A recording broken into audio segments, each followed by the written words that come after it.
वासुदेव सर्वम इस तत्व को समझने के दो प्रकार है। संसार का अभाव करके परमात्मा को रखना, अर्थात संसार नहीं है और परमात्मा है, परमात्मा ही है। और दूसरा, सब कुछ भगवान ही भगवान है। इसमें जो परिवर्तन दिखता है वह भी भगवान का ही स्वरूप है, क्योंकि भगवान के सिवाय उसकी कोई स्वतंत्र सत्ता नहीं है। इन दोनों ही प्रकार के साधकों के लिए हैं। जिस साधक का पदार्थों को लेकर संसार में राग है, आकर्षण है, उसको ये सब कुछ नहीं है, केवल परमात्मा ही है, इस प्रणाली को अपनाना चाहिए। जिस साधक का पदार्थों को लेकर संसार में किंचन मात्र भी आकर्षण नहीं है और जो केवल भगवान के स्मरण, चिंतन, जप, कीर्तन आदि में लगा रहता है, उसको संसार रूप से सब कुछ भगवान ही है, इस प्रणाली को अपनाना चाहिए। वास्तव में देखा जाए तो ये दोनों प्रणालियों तत्व से एक ही है। इन दोनों में फर्क इतना ही है कि जैसे सोने में गहने और गहनों के नाम, रूप, आकृति आदि अलग अलग होते हुए भी सब कुछ सोना ही सोना जानना, जहाँ पर संसार का अभाव करके परमात्मा को तत्व से जानना है, वहाँ विवेक की प्रधानता है। और जहाँ संसार को भगवत स्वरूप मानना है, वहीं भाव की, मानने की, विश्वास की प्रधानता है। निर्गुण के उपासकों में विवेक की प्रधानता होती है और सगुण के उपासकों में भाव की प्रधानता होती है। संसार का अभाव करके परमात्मा तत्व को जानना भी तत्व से जानना है और संसार को भगवत स्वरूप मानना भी तत्व से जानना है। कारण कि वास्तव में तत्व एक ही है। फर्क इतना ही है कि ज्ञान मार्ग में जानने की प्रधानता रहती है और भक्ति मार्ग में मानने की प्रधानता रहती है। इसलिए भगवान ने ज्ञान मार्ग में मानने को भी जानने के अर्थ में ही लिया है। इति मतवान सजते, तीसरे अध्याय के 28वें श्लोक में भगवान ये बात कही है। और भक्ति मार्ग में जानने को भी मानने के अर्थ में लिया है। 5वें अध्याय का 29वां, 9वें अध्याय का 13वां, 10वें अध्याय का 3रा, 7वें अध्याय का 24वां और 27वां और 41वां श्लोक, इसमें एक खास बात समझने की है कि परमात्मा को जानना और मानना दोनों ही ज्ञान है तथा संसार को सत्ता देकर संसार को जानना और मानना दोनों ही अज्ञान है। संसार को तत्व से जान लेने पर संसार की स्वतंत्र सत्ता का अभाव हो जाता है और परमात्मा को तत्व से जानने पर परमात्मा का अनुभव हो जाता है। ऐसे ही संसार भगवत स्वरूप है, ऐसा दृढ़ता से मानने पर संसार की स्वतंत्र सत्ता का अभाव हो जाता है। फिर संसार संसार रूप से न दिखकर भगवत स्वरूप दिखने लग जाता है। ज्ञानवान कहने का भाव यह है कि वो तत्व से समझता है कि सब जगह, सब में और सबके रूप में वस्तु एक ही भगवान है। ऐसे ज्ञानवान को ही आगे 15वें अध्याय के 19वें श्लोक में सर्ववित्त कहा गया है। ज्ञानवान की शरणागति अर्थार्थी, आरत और जिज्ञासु भक्तों की तरह नहीं है। भगवान ने ज्ञानी को अपना आत्मा बताया है। ज्ञानी तो आत्मेव में मतम। जब ज्ञानी भगवान की आत्मा हुआ तो ज्ञानी की आत्मा भगवान हुए। अतः एक भगवत तत्व के सिवाय दूसरी सत्ता ही नहीं रही। इसलिए ज्ञानी की शरणागति उन तीनों भक्तों से विलक्षण होती है। उसके अनुभव में एक भगवत तत्व के सिवाय कोई दूसरी सत्ता होती ही नहीं। यही उनकी शरणागति है। भगवान की दृष्टि में अपने सिवाय कोई अन्य तत्व ही नहीं है। मयि सर्वमिदं प्रोतं सूत्रे मणिगणा इव। जैसे सूत की माला में मणियों की जगह सूत की गांठ लगा दी तो माला में सूत के सिवाय अन्य क्या रहा? केवल सूत्र ही सूत्र रहा। हाँ, देखने में गांठें अलग दिखती हैं और धागा अलग दिखता है, परंतु तत्व से एक ही चीज है, सूत्र ही सूत्र है। ऐसे ही परमात्मा संसार में व्यापक दिखते हैं, परंतु अगर तत्व से देखा जाए तो परमात्मा और संसार एक ही हैं। उनमें व्याप्य व्यापक का भाव नहीं है। सब कुछ एक वासुदेव ही है। ऐसा जिसको अनुभव होता है वह भी भगवत स्वरूप ही हुआ। भगवत स्वरूप हो जाना ही उसकी शरणागति है। जे जानी ते देहि जनाई, जानत तुम ही तुम हो जाई। लाली देखन में गई, मैं भी हो गई लाल। लाली मेरे लाल की, जित देखूं तित लाल। शरणागति का स्वरूप यह है। समात्मा सुदुर्लभ। बहुत से मनुष्य तो हमें परमात्मा की प्राप्ति करनी है, इस तरफ दृष्टि ही नहीं डालते हैं और ऐसा चाहते ही नहीं हैं। जो इस तरफ दृष्टि डालते हैं, कोई हजारों में से एकाध इस तरफ दृष्टि डालते हैं, वे भी उत्कंठा पूर्वक अनन्य भाव से अपने जीवन को सफल करने में नहीं लगते। जो अपना कल्याण करने में लगते हैं, वे भी मूर्खता के कारण परमात्मा प्राप्ति से निराश होकर अपने असली अवसर को खो देते हैं, जिससे वे भी परम लाभ से वंचित रह जाते हैं। इसी अध्याय के तीसरे श्लोक में, अर्थात इस 7वें अध्याय के तीसरे श्लोक में भगवान ने कहा है कि मनुष्यों में हजारों और हजारों में कोई एक मनुष्य वास्तविक परमात्म सिद्धि के लिए यत्न करता है, और यत्न करने वाले उन सिद्धों में भी कोई एक मनुष्य सब कुछ वासुदेव ही है, ऐसा तत्व से जानता है। ऐसा तत्व से जानने वाला महात्मा अत्यंत दुर्लभ है। ऐसा कहने का तात्पर्य ये नहीं है कि परमात्मा दुर्लभ है, प्रत्युत सच्चे हृदय से परमात्मा प्राप्ति के लिए लगने वाले मनुष्य दुर्लभ है। सच्चे हृदय से परमात्मा प्राप्ति के लिए लगने पर मनुष्य मात्र को परमात्मा की प्राप्ति हो सकती है, चाहे वो किसी जाति का हो, किसी वर्ण का हो, स्त्री हो, पुरुष हो, भाई हो, बहन हो, किसी क्षेत्र का हो, किसी संप्रदाय का हो। जीवन में एक लक्ष्य बना ले कि मुझे परमात्मा की ही प्राप्ति करनी है, तो उसको परमात्मा की प्राप्ति हो ही जाती है, क्योंकि उसकी प्राप्ति के लिए ही मनुष्य शरीर मिला है।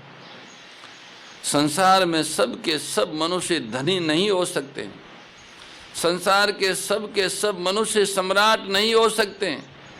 सांसारिक भोग सामग्री सबको समान रीति से नहीं मिल सकती, परंतु जो परमात्म तत्व भगवान शंकर को प्राप्त हैं, सनकादिकों को प्राप्त हैं, नारद वशिष्ठ आदि देवऋषि महर्षियों को प्राप्त हैं, वही तत्व सब मनुष्यों को समान रूप से अवश्य प्राप्त हो सकता है।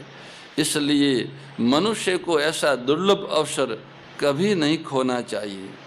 भगवान की यह एक अलौकिक विलक्षणता है कि वे भूखे के लिए अन्न रूप से, प्यासे के लिए जल रूप से और विषय भोगी के लिए शब्द स्पर्श रूप रस और गंध रूप से बनकर आते हैं। वे ही मन बुद्धि इंद्रियां बनकर आते हैं, वे ही संकल्प विकल्प बनकर आते हैं, वे ही व्यक्ति बनकर आते हैं, परंतु साथ ही साथ दुख रूप से आकर मनुष्य को चेताते हैं कि अगर तुम इन वस्तुओं को भोग्य मानकर इनके भोक्ता बनोगे तो इसके फल स्वरूप तुम्हें दुख ही दुख भोगना पड़ेगा। इसलिए मनुष्य को शर्म आनी चाहिए कि मैं भगवान को भोग सामग्री बनाता हूँ। मेरे सुख के लिए भगवान को सुख सामग्री बनना पड़ता है। भगवान कितने विचित्र दयालु है कि यह प्राणी जो चाहता है भगवान वैसे ही बन जाते हैं। देखने, सुनने और समझने में जो कुछ आ रहा है और जो मन बुद्धि इंद्रियों का विषय नहीं है वह सब भगवान ही है और भगवान का ही है, ऐसा मान ले, वास्तविकता से अनुभव कर ले तो मनुष्य विलक्षण हो जाता है, सह महात्मा सुदुर्लभ हो जाता है। एक घटना सुनने समझने की है। कहीं पर एक वैरागी बाबा जी रहते थे। वे गणेश जी का पूजन किया करते थे प्रतिदिन। उनके पास सोने की बनी हुई एक गणेश जी की और एक चूहे की मूर्ति थी। वे दोनों मूर्तियों तोल में बराबर थी। एक बार बाबा जी ने तीर्थों में जाने का विचार किया और वे उन मूर्तियों की बिक्री करने के लिए सोनार के पास गए। सोनार ने उन दोनों मूर्तियों को तोलकर दोनों के बराबर दाम बता दिए। तो बाबा जी सोनार पर बिगड़ गए। तो क्या समझता है, क्या कह रहा है? गणेश जी तो देवता हैं और चूहा उसका वाहन है, पर तू दोनों का बराबर मूल्य बता रहा है, ये कैसे हो सकता है? सोनार बोला कि बाबा जी, मैं गणेश और चूहे को नहीं खरीदता हूँ, मैं तो सोना खरीद रहा हूँ। सोने का जितना वजन होगा उसके अनुसार ही उसका मूल्य होगा। अगर सोनार गणेश और चूहे को देखेगा तो उसको सोना नहीं दिखेगा, और अगर सोने को देखेगा तो उसको गणेश और चूहा नहीं दिखेगा। इसलिए सोनार न गणेश को देखता है न चूहे को देखता है, वो तो केवल सोना ही देखता है। ऐसे ही भगवान के साथ अभिन्न हुआ महात्मा संसार को नहीं देखता, वो तो केवल भगवान को ही देखता है। कोई एक संत रास्ते में चलते चलते किसी खेत में, कार्तिक महीना का समय था, लोग खेतों में बाजरा काट रहे थे और इकट्ठा कर रहे थे। ऐसे समय में कोई संत चलते चलते मार्ग से हटके खेत में लघु शंका करने बैठ गए। उस खेत के मालिक ने उनको देखा तो लगा कि मतीरों का चोराने वाला ये आदमी है, उसके खेत में से कोई मतीरा चोर के ले जाता होगा। उसने देखा कि आज चोर पकड़ लिया, ये जो आया है ना, ये बैठ के मतीरा तोड़ रहा है, मतीरा चोरी करने आया है। ऐसा समझकर वो पीछे से धीरे धीरे धीरे चुपके से आया और आकर उनके सिर पर लाठी मार दी। फिर देखा कि ये तो कोई बाबा जी है। लाठी जैसे लगी तो बाबा जी बोले राम राम राम राम राम। अब लघु शंका करते करते राम राम बोलिए, और उधर वो लाठी उसने देखा ये तो कोई बाबा है। वो दुखी हो गया, हाथ जोड़ के बोला महाराज, मैंने आपको जाना नहीं और मतीरों का चोर समझकर लाठी मार दी, इसलिए महाराज मुझे माफ़ करो। संत ने कहा माफ़ क्या करना, तूने मेरे को तो मारा नहीं, तूने तो चोर को मारा है। तो उसने कहा अब क्या करूं महाराज? संत ने कहा तेरी जैसी मर्जी हो वैसे कर। उसने संत को बैलगाड़ी में ले जाकर अस्पताल में भर्ती करा दिया। वहाँ मलम पट्टी करने के बाद कोई आदमी दूध लेकर आया और बोला महाराज दूध पी लो। संत ने कहा तू बड़ा चालाक और होशियार है, तेरे विचित्र विचित्र रूप है, तू विचित्र विचित्र लीलाएं करता है। पहले तो तूने लाठी से मारा और अब कहता है दूध पी लो। वो आदमी डर गया और कहने लगा बाबा जी मैंने नहीं मारा। संत बोले बिल्कुल झूठी बात है, मैं पहचानता हूँ तू ही था, तूने ही मारा है। तेरे सिवाय और कौन आए, कहाँ से आए और कैसे आए? पहले तो मारा लाठी से और अब आया दूध पिलाने। मैं दूध पी लूँगा, पर था तो तू ही। इस तरह बाबा जी तो अपनी वासुदेव सर्वम वाली भाषा में बोल रहे थे, और वो सोच रहा था कि आफत आ गई, बाबा जी की सेवा करने आए थे और बाबा जी कहीं फंसा न दे। तुरंत वो दूध रख के रवाना हो गया। तात्पर्य यह है कि संत केवल भगवान को ही देखते हैं कि लाठी मारने वाला, मरम पट्टी करने वाला और दूध पिलाने वाला सब वही है, एक ही है। महात्माओं की बड़ी भारी महिमा है। जहाँ संत महात्माओं का वर्णन आता है, वहाँ कहा गया है कि जो ऊंचे दर्जे के तत्वज्ञ जीवन मुक्त महापुरुष होते हैं, वे अभिन्न भाव और अखंड रूप से केवल अपने स्वरूप में अथवा भगवत तत्व में स्थित रहते हैं। उनके जीवन से, उनके दर्शन से, उनके चिंतन से, उनके शरीर का स्पर्श की हुई वायु के स्पर्श से जीवों का कल्याण होता रहता है। जो मनुष्य उन महापुरुषों की महिमा को नहीं जानते, उनके सामने वे महापुरुष अपने भावों से नीचे उतरते हैं, तो कुछ कह देते हैं जैसे संत महात्माओं ने ऐसा किया है, उनके लिए उनके किए हुए आचरणों और कहे हुए वचनों के अनुसार ही शास्त्र बनते हैं। जब वे इससे भी नीचे उतरते हैं तो कह देते हैं कि संत महात्माओं की आज्ञा का पालन करना चाहिए, और जिनसे उपयुक्त बात का पालन नहीं होता, उन साधकों के सामने वे स्वयं ऐसा विधान कर देते हैं कि ऐसा करना चाहिए और ऐसा नहीं करना चाहिए। राग द्वेष विदारिणी कारिणी मोद सदा, ओ मैया कारिणी मोद सदा। भव भय हारिणी तारिणी, भव भय हारिणी तारिणी, परमानंद प्रदा। ओम जय भगवद गीते। आसुर भाव विनाशिनी नाशिनी तमरजनी, ओ मैया नाशिनी तमरजनी। दैवी सद्गुणदायिनी, दैवी सद्गुणदायिनी, हरि रसिका सजनी। ओम जय भगवद गीते।